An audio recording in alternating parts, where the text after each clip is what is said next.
This is an informational presentation about the assessment process in the town of York, Maine. I know many of you York residents have experienced some serious sticker shock seeing your FY24 tax bill, and I would like to help you to understand why this happened. Some of you had your assessments increase more than 100%. Land values for some went up greater than 200%.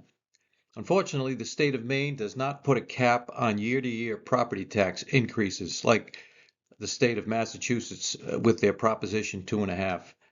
As a result, since York did not change the mill rate, a 100% increase in assessment means a 100% increase in property tax. This is outrageous. York is a town that reassesses every year to try to prevent this type of surprise, but obviously it does not work. I have spent a long time analyzing property data in York and the assessment process and would like to share my findings with you. York is a patchwork of 74 seemingly random size and shape residential neighborhoods, which each contain anywhere from 2 to 645 individual single-family homes. This map shows the layout by color and number. 3-digit numbers are residential neighborhoods and 4-digit numbers are commercial. As you get closer to the beach, the size is generally smaller.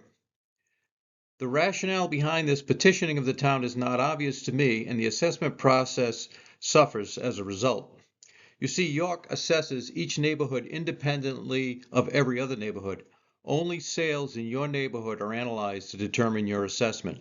Even sales which may have occurred across the street in an adjacent neighborhood will not be included. Since the number of homes in the various neighborhoods range from low to high, the number of sales is often too low to be statistically relevant.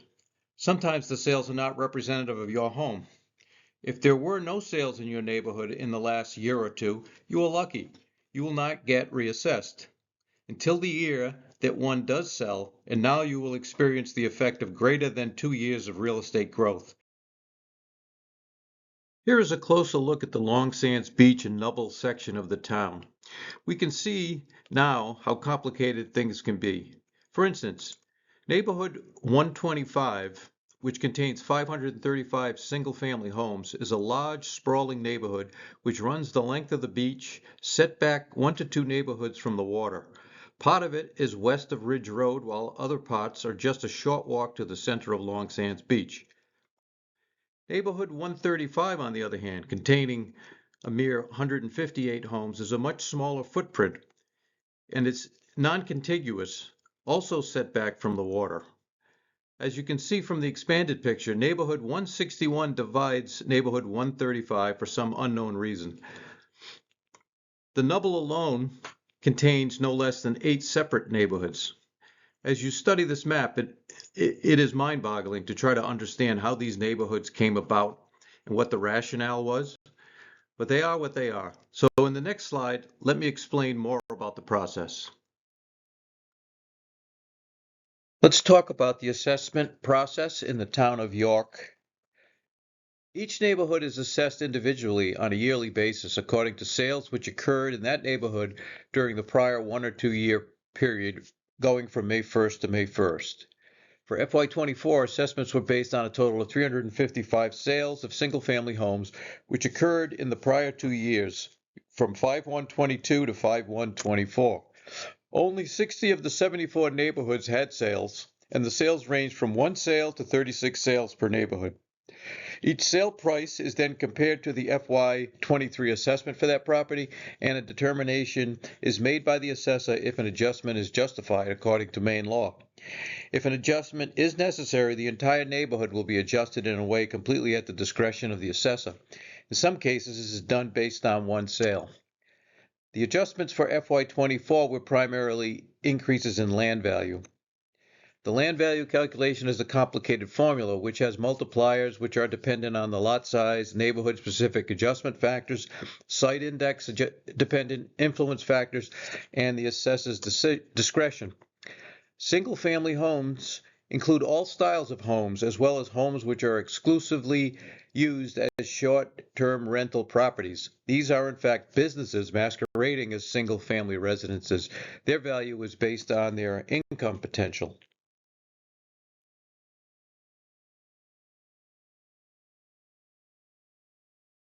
So I hope you've been able to see where the assessment of York single-family homes, especially along the ocean, is inherently flawed and will continue to lead to sticker shock. Low number of sales in small neighborhoods does not reliably predict property value. Neighborhoods with no sales are not adjusted even though their value has increased. No adjustment will happen in those neighborhoods until a sale occurs, and that's when you may experience sticker shock in your tax bill. Neighborhoods where the only sales were those of non-representative STRs may see an unreasonable increase in assessed value since the value of STRs is based on income potential. These should not be used to determine the true market value of owner-occupied single-family residences. In effect, owner-occupied properties are assessed for their potential value as an STR. This is unfairly done only in neighborhoods where STRs are prevalent. And I will show some data where this STR effect had a big effect on neighborhood 135 and 130. Appealing your assessment is futile, since you are only allowed to compare to other properties in your neighborhood. This is absurd, since the homes in your neighborhood are also unfairly high. Yearly reassessments by the town are supposed to prevent sticker shock, but this is not happening. Average increase in total value for FY24 ranged from plus 37% in neighborhood 135 to 0%. And then some people in neighborhood 135 saw 100% increases.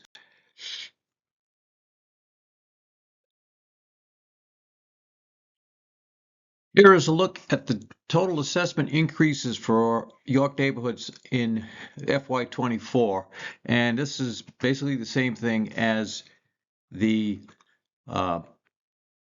increase in taxes for FY24. So you've got neighborhoods in this end which are experiencing very high increases, and down here not so much, or zero. And we already discussed why that might happen. This is because there were probably no sales in that neighborhood. And in this neighborhood, there were sales, and sometimes the sales were of STRs. So we see the effect, the STR effect going on in neighborhood 135 and 130, where their increases were in the 30s on average. At the other end, these are homes that had no sales. And so even though their values may have increased, they're not knowing it. They don't know it yet until there's something that sells in that neighborhood.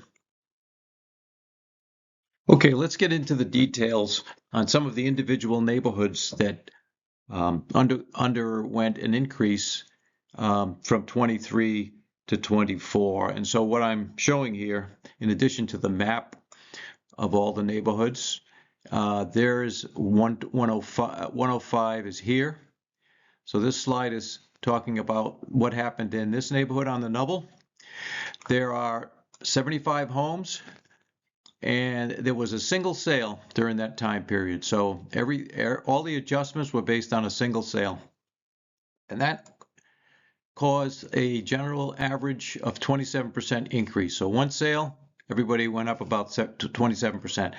The red curve is showing and I've got it sorted from highest to lowest. This is the land value of all of the homes in that neighborhood. They're not all shown here because of the space limitation. So in 23 is the red, 24 is the blue. So what we see is pretty much the shapes of the curve are the same. So everybody stayed relative to each other the same, but everybody went up 27%. So it seems a little bit of a stretch statistically to use one sale and then make this kind of adjustment, but that's how it's done. Okay, let's talk about neighborhood 130. Neighborhood 130 is the neighborhood which faces Long Sands Beach. It runs right along the coast here. There were, this is neighborhood 130, so there's 107 homes along the beach, but there were only 2 sales and they happened to be STRs. So this, again, the STR effect caused the average land increase to be 44%. So based on 2 STRs or 2 sales, which happened to be STRs, the land increased 44% on average for everybody in the neighborhood. So again, 2023 is land values and 2024 land values. And again, the shapes of the curves are pretty close. So relative to one another, they all went up equally. There are a couple of little spikes over here where this property in 23 and 24 is the same value for whatever reason. This one, they were quite low and they've been brought up quite a bit. But for the most part, the profile stayed the same. Neighborhood 125 is an interesting case. This is the neighborhood which I showed earlier, which is a very big, sprawling neighborhood, which has 535 homes, give or take, runs just far to the west, all the way to basically walking distance to the beach. So you would think the values are going to have quite a range. Okay, since there were 22 homes that sold, the statistics are pretty good. And now the average increase was 8%, which sounds like a reasonable number. And now I'm sure that within that 22 homes, there were some STRs, but they got averaged out because of the number of normal homes that also sold. And again, the curve shows it. Very good correlation between 23 and 24. Everybody bumped up approximately 8%. And the curve is following directly from before. So this seems like a normal thing. So it proves, I guess, the more homes you have in your neighborhood, the more reasonable and normal the appraisal story will be. Okay, let's talk about where it really gets crazy. Neighborhood 135 is this little neighborhood down here that we talked about. It's split in half by neighborhood 161. So you've got a group of homes here and then another group here.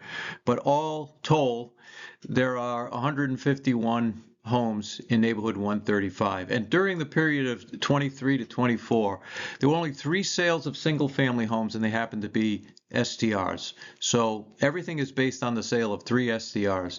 Well, the average land increase was 64%. And more surprisingly, there's no correlation between 23 and 24 anymore.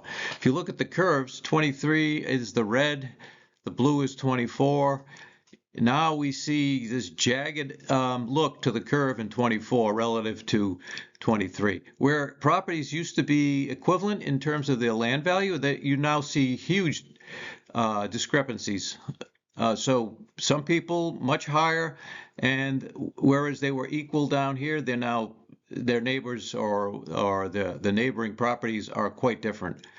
I say neighboring, but I mean just on the curve neighboring. So something strange, different from all the other neighborhoods. I attribute it to the STRs that sold. Maybe there's other reasons, but this is something that really needs to be looked at because I believe it shows a failure in the assessment process. For one thing, low numbers of homes in the neighborhood to begin with, and then 3 STRs were the only things that sold. So what happens is you get funny things like this. Okay, so a lot of these people are being penalized because the STRs were going for more money than they should have, and the assessment process does not take that into account. Okay, this is a slide which has to do with something called land desirability. I don't want to go into the details on how this comes about, but there's another video if you're interested. But just in general, what this shows on this scale is a desirability index, which is another way to say that the land value, overall desirability or value of land at the high end is higher than at the low end. So the calculation is done. These numbers are all relatives, and you can see from high to low, where's the most desirable place to live in York, according to the assessor, because these numbers all come from the assessor's land values. So, of course, it makes sense. Nubble is up here, North Shore, Eastern Point, York Harbor. And then, for some strange reason, neighborhood 135, which used to be down here, is now approaching the steep part of the curve. So it's now living with some of the most desirable land, even more desirable than Short Sands and York River, Barrels Pond, and so on. So 135 is now the 12th most desirable land in town, which is surprising to me. But this is all because land was increased 65%, and it was because of the STR effect. Okay, this is my last slide. I'd just like to go over some of the key takeaways. The assessment process in York is flawed, in my opinion. A neighborhood-specific assessment process is a failure for statistical reasons. STRs are inflating the value of owner-occupied residences. STRs are taking over the coastal neighborhoods. 3-story box-like buildings are replacing quaint York cottages. Numerous Airbnb, VRBO, etc. ads list homes which sleep 20 people but have no adequate parking. Noise and parking issues are the norm and are not properly addressed by the town. Real estate agencies take advantage of unregulated towns by marketing homes as rental properties and driving prices up. STRs should not be included in the same use code as a owner-occupied single-family property because they are commercial enterprises. A recent ordinance to regulate STRs failed because people were led to believe that it would increase their taxes. Ironically, the opposite is happening. Maine needs to protect its residents from these uncontrolled property tax hikes with something like Massachusetts Proposition 2.5.